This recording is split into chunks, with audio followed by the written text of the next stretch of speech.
Deixa eu chamar, então, o doutor Antônio Dantas, ele é médico, nutrólogo e tem ajudado a cuidar da saúde de muita gente para evitar essa obesidade, que isso é o mal do século, doutor Antônio Dantas. Bom dia, obrigada por estar aqui com a gente. Bom dia, Isley. Que maravilha, né? Primeiramente, assim, dar os parabéns aí para você, né?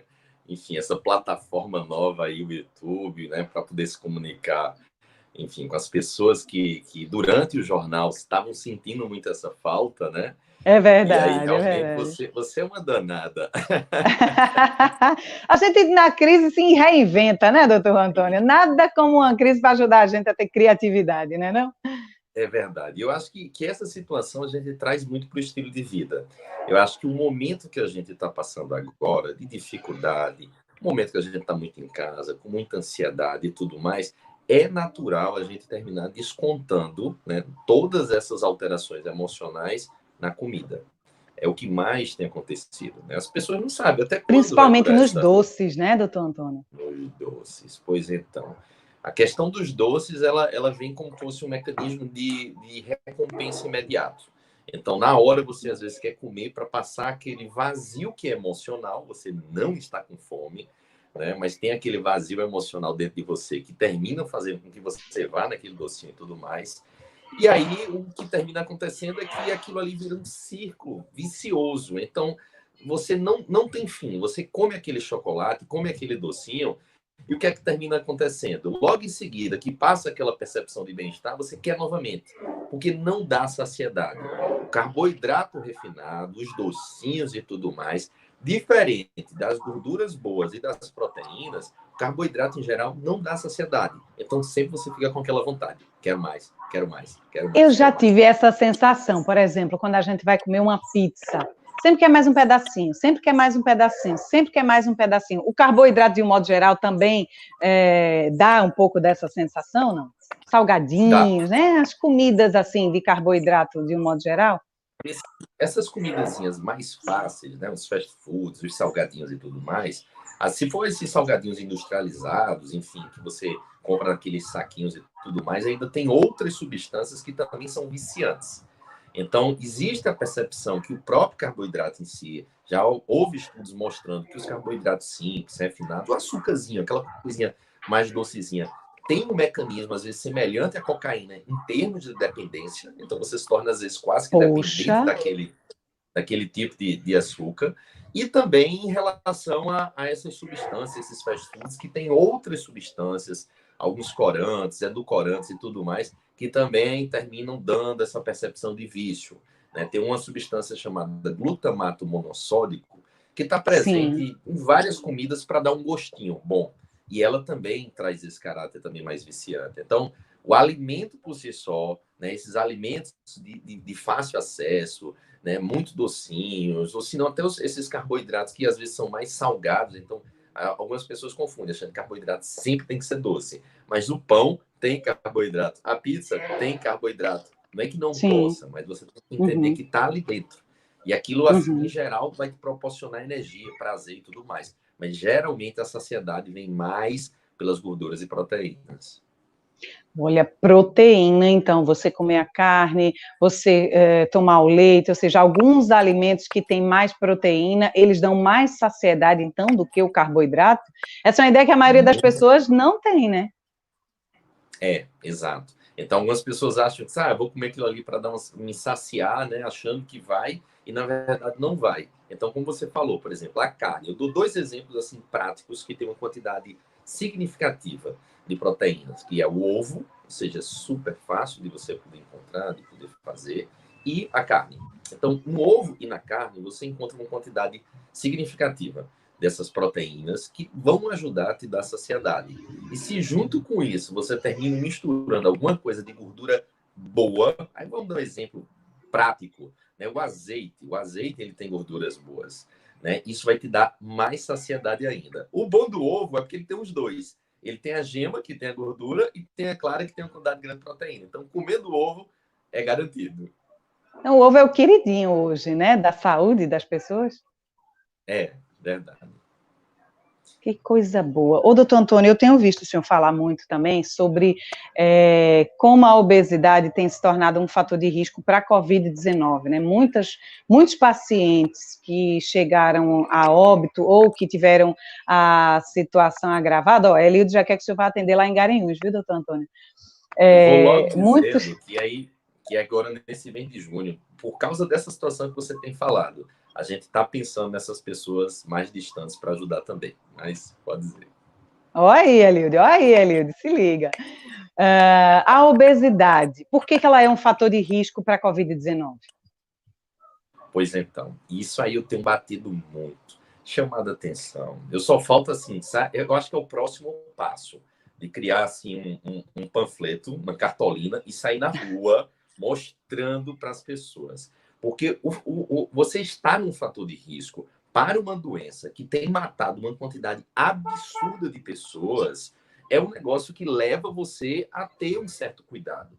Só que quando você tem uma doença, como por exemplo um HIV, quando você tem uma doença, por exemplo, uma artrite reumatoide, quando você tem algumas doenças que não tem como você realmente curar, você tem um controle daquela doença em si, o que é que termina acontecendo? Você é do fator de risco, enfim, tem que ter todos os cuidados com a imunidade. Mas quando você trata da questão de obesidade, gente, obesidade, você está no fator de risco, você tem a possibilidade de sair desse grupo de risco.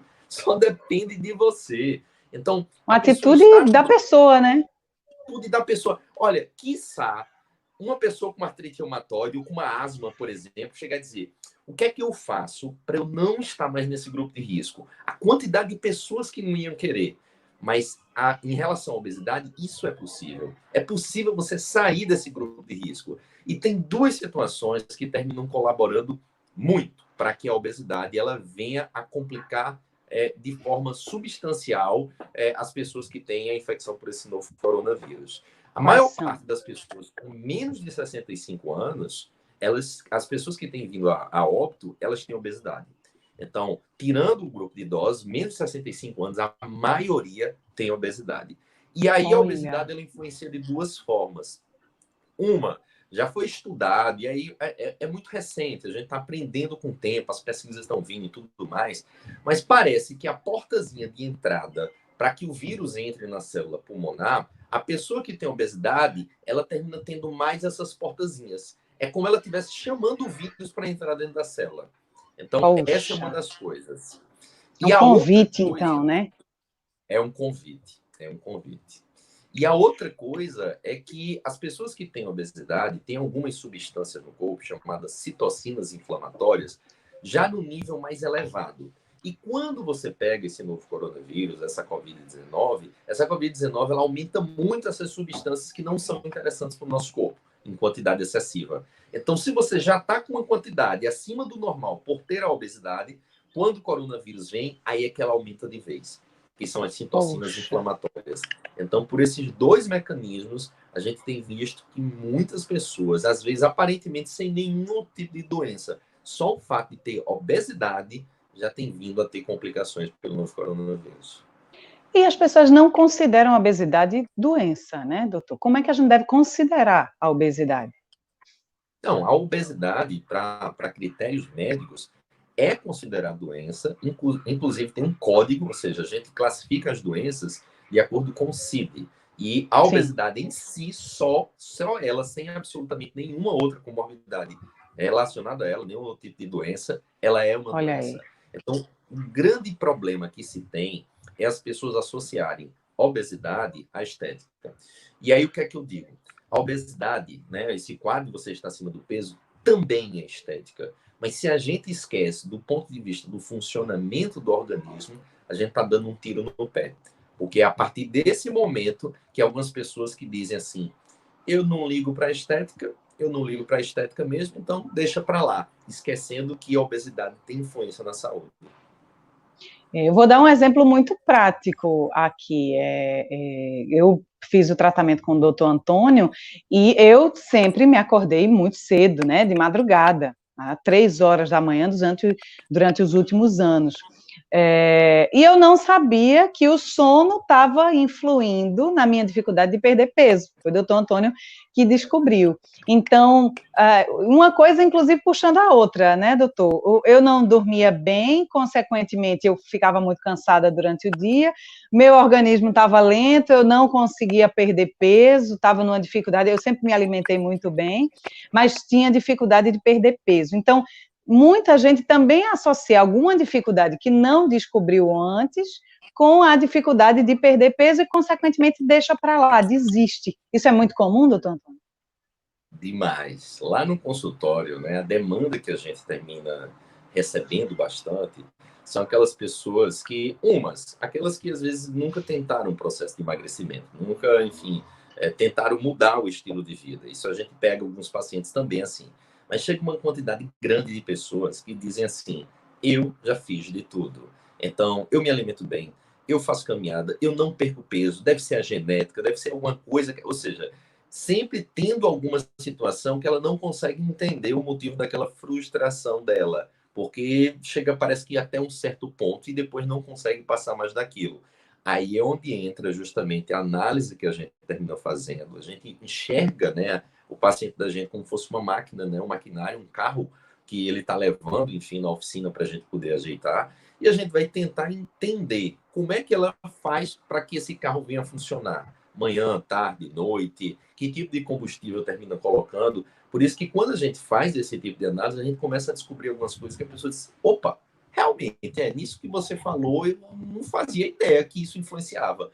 E aí a gente vai lá, pede uns exames, faz uma análise e aí diz: opa, o problema é esse. E aí quando você vai na causa do problema, que é onde eu acho assim super engraçado, e eu recebo isso de uma forma assim muito amistosa, e o pessoal diz: olha, parece mágica. Você vai lá naquele ponto, pá, apertou e aí funcionou. Mas, meu Deus, não sei quantos anos eu tentava e não acontecia. Eu disse: não, mas não é Porque mágica, isso descobriu, aqui é né?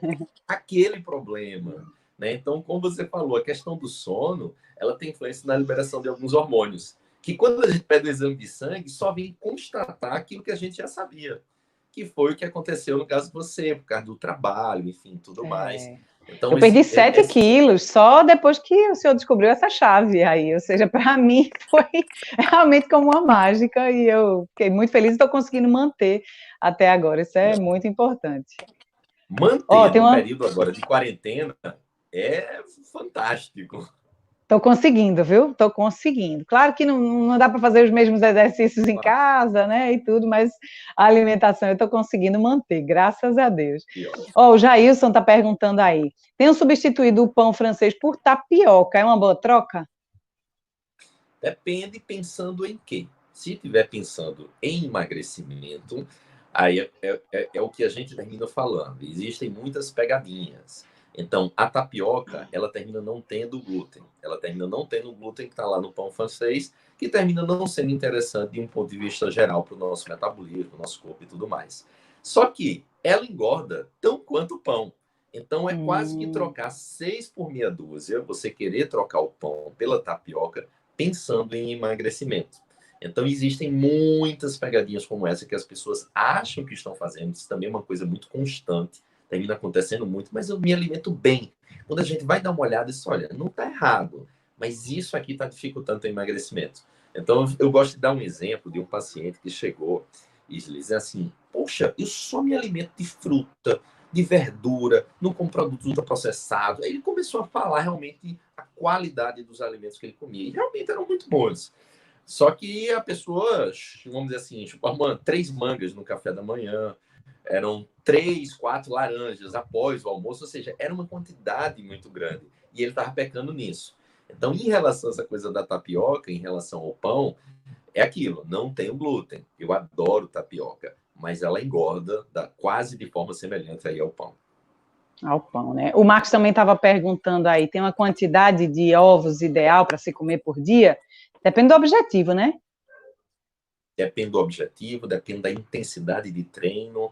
Então, de uma forma geral, eu falo assim, que 2 ovos por dia, de preferência cozidos, porque quando a gente vai colocar para fazer, vai fritar o ovo, enfim, se você coloca aqueles óleos vegetais, você termina estragando as propriedades que o ovo vai terminar dando. Então, você transforma algo que é bom em algo que termina não trazendo tanto benefício. Então, cerca de 2 ovos por dia, de uma forma geral, você pode fazer uso sem medo nenhum. Só que tem pessoas que têm uma demanda maior, porque se exercitam e tudo mais, aí podem comer uma quantidade bem maior. Precisa de proteína para ganhar massa muscular, por exemplo, né? Eu vi aí Zaine, tia Zaine, falando aí lá de Garanhuns, coisa boa, ela dizendo, ó, malhei desde as 6 horas, acabei de comer ovos fritos na água com macaxeira. Eu faço isso, eu frito meu ovinho na água, não boto gordura, isso é bom? Show de bola, né? Existem algumas gorduras que é permitido até você fazer, como óleo de coco, a própria manteiga, né? Em relação à margarina, a margarina é uma coisa que não traz benefício, então a manteiga já tem. Margarina de jeito nenhum, né? Margarina não faz sentido, né? Eu brinco até que, olha, se você tem a manteiga, que é até mais gostosa do que a margarina, não faz sentido usar a margarina. Aí teve uma pessoa que perguntou uma vez para mim em uma entrevista, mas doutor, e aquelas margarinas com gosto de manteiga? Eu disse, come a manteiga. É Come a porque tem manteiga. muito preconceito com a manteiga, né? A manteiga sempre foi muito criticada, né? Exato, exato. Então, Ah, assim, é uma doutor coisa Antônio. que dá para você fazer uso da manteiga. A banha de porco para pessoas assim que estão aí no interior e têm um acesso também interessante. Boa, olha aí, coisas que a gente nem imaginava, né? Doutor Antônio, muito obrigada. Eu queria só que a gente finalizasse, o senhor sempre fala para os seus pacientes, né? Como a obesidade, combater a obesidade é beneficiar a qualidade de vida, né? Não é só uma questão de estética, é uma questão de saúde, mas principalmente de bem-estar, né, doutor Antônio? Sem dúvida nenhuma. A partir do momento que a gente tem essa compreensão, que a gente buscar o emagrecimento, a gente vai estar melhorando a nossa imunidade, vai melhorar a nossa qualidade de sono, vai melhorar a nossa forma de pensar, vai melhorar a nossa forma de agir, vai melhorar as nossas emoções. A obesidade está muito relacionada à irritabilidade, à depressão, à ansiedade. Então, quando a gente pensa dessa forma, você desvincula uma situação em que é meramente estética para que você possa cuidar da sua saúde. E aí a gente tem que ser específico, a gente tem que falar dos benefícios que isso vai trazer para que você consiga entender, internalizar e dizer, poxa, eu tenho um motivo agora para poder começar. Eu não ligo muito para a estética, mas eu queria dormir melhor, eu queria ser menos ansioso, eu queria ter menos irritabilidade, eu queria ser mais produtivo. Então, a pessoa buscando emagrecimento, fica mais fácil atingir esses objetivos. Olha aí, minha gente, olha aí, que inspiração para a gente começar hoje mesmo, no meio da quarentena. O que é que tem? No meio da quarentena, melhorar Bora que a a vida tá saúde, passando. né? A vida está passando e a gente tem que cuidar bem dela, né, doutor Antônio? Exato. Muito obrigada, viu? É sempre um prazer lhe ouvir, conhecer suas dicas, né? Ver como que o senhor acompanha muitos estudos, né? A incidência de algumas doenças nas quais a obesidade interfere diretamente. Então, é sempre um privilégio poder lhe ouvir. Muito obrigada, viu? Abraço grande, Isa. Olha, boa sorte aí. Eu tenho certeza que já está sendo um sucesso esse canal novo aqui no YouTube.